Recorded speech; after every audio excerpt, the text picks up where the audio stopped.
Hello അസ്സലാമു അലൈക്കും, welcome to our channel. ഇന്നൊരു ട്രാവലിംഗ് വ്ലോഗായിട്ടാണ് കേട്ടോ ഞാൻ വന്നിട്ടുള്ളത്. എവിടേക്കാണ് പോകുന്നതെന്നൊക്കെ പിന്നീട് പറയാം. പെട്ടെന്ന് തീരുമാനിച്ചിട്ടുള്ളൊരു ട്രിപ്പ് ആയതുകൊണ്ട് തന്നെ നമുക്ക് പോയ സ്ഥലങ്ങളുടെ എല്ലാ ഭാഗമൊന്നും നമുക്ക് വീഡിയോ എടുക്കാൻ പറ്റിയിട്ടില്ല. ഞങ്ങളിപ്പോൾ ഉള്ളത് മസ്കറ്റിൽ ദാർസൈറ്റ് പറഞ്ഞ സ്ഥലത്താണ്.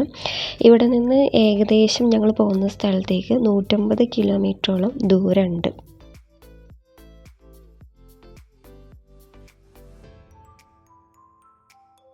ഞങ്ങളുടെ നാട് പാലക്കാട് ഒറ്റപ്പാലം എന്ന് പറഞ്ഞ സ്ഥലത്താണ്.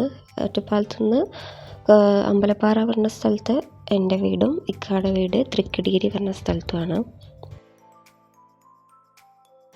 കുറേ സ്ഥലങ്ങളിൽ ഫുള്ളായിട്ടും മലകളും ഇതുപോലെ മരുഭൂമി പ്രദേശങ്ങളായിരുന്നു. മരങ്ങളോ ചെടികളോ അങ്ങനെ ഒന്നും ഉണ്ടായിരുന്നില്ല.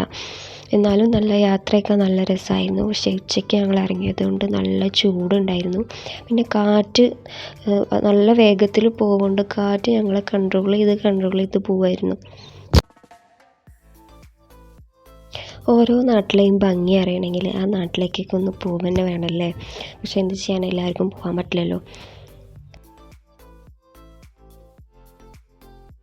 എനിക്കിപ്പോൾ പോകുന്ന സ്ഥലത്തെക്കുറിച്ച് യാതൊരു അറിവുമില്ല. ഇക്കയും ഇക്കാൻ്റെ ഫ്രണ്ട്സും മുന്നേ പോയിരുന്നു. അപ്പോൾ ഇക്ക പറഞ്ഞു തന്ന കാര്യങ്ങൾ വെച്ചിട്ടാണ് ഞാൻ ഈ വീഡിയോ ചെയ്യുന്നത്.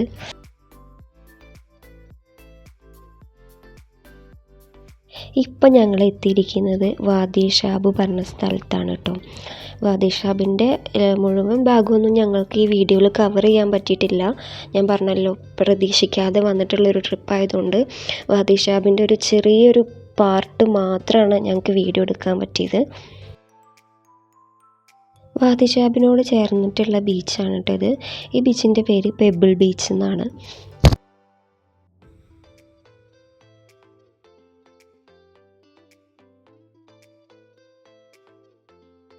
മസ്കറ്റിലുള്ളവർ തീർച്ചയായും കണ്ടിരിക്കേണ്ട ഒരു അടിപൊളി സ്ഥലങ്ങളിൽ ഒന്നാണ് കേട്ടോ ഈ സ്ഥലം.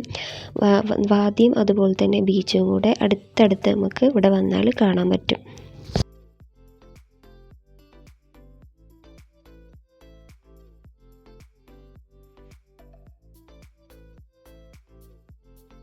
വാദി ഷാബിൽ എത്തിയപ്പോഴത്തേനും ഒരുപാട് ലേറ്റായിരുന്നു കേട്ടോ.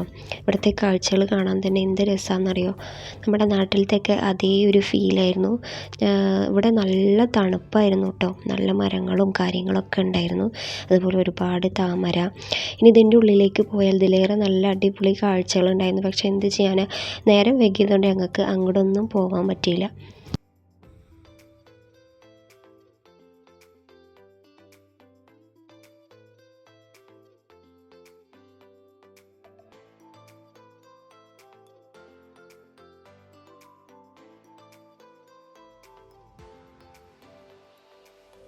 ഇവിടെ നിന്ന് 2 കിലോമീറ്റർ സഞ്ചരിച്ച് കഴിഞ്ഞാൽ പെബിൾ ബീച്ചിൻ്റെ അടുത്തുള്ള വ്യൂ നമുക്ക് കാണാൻ പറ്റും കേട്ടോ. ഇപ്പം നമ്മൾ പെബിൾ ബീച്ചിൻ്റെ അടുത്തുള്ള വ്യൂവിലെത്തി.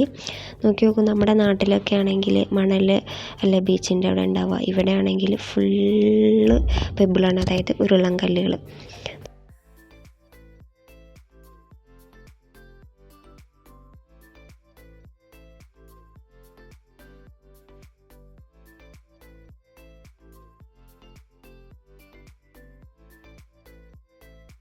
അക്വേറിയം അതുപോലെ ഫിഷ് പോണ്ടൊക്കെ സെറ്റ് ചെയ്യാൻ പറ്റിയിട്ടുള്ള നല്ല അടിപൊളി, നല്ല കൊത്തിയെടുത്ത പോലെയുള്ള നല്ല അടിപൊളി കല്ലുകൾ ഇവിടെ ഉണ്ട്. പിന്നെ ഞങ്ങൾ പോയത് ഭീമ സിംഗ് ഹോൾ പറഞ്ഞിട്ടുള്ള സ്ഥലത്തേക്കാണ് കേട്ടോ. ഇതിൻ്റെ ഉള്ളിൽ തന്നെ ഒരു പാർക്കും കാര്യങ്ങളൊക്കെ ഉണ്ട്.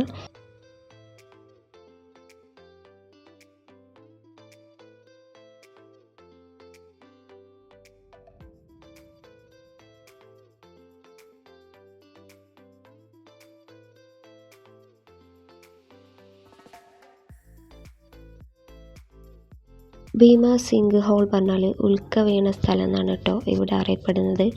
അതായത് 50 മീറ്റർ ആഴമുണ്ട്, അതുപോലെ 70 മീറ്റർ വീതിയുണ്ട്.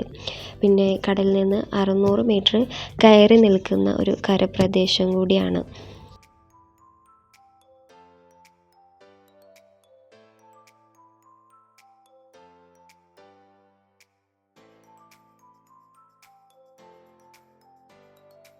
ഇവിടെ നിന്ന് താഴേക്ക് ചാടാൻ പാടില്ല. പകരം ആ സ്റ്റെപ്പിലൂടെ നമുക്ക് താഴേക്ക് ഇറങ്ങിയിട്ട് നീന്താൻ അറിയുന്നവർക്ക് നീന്തി കളിക്കാം കേട്ടോ.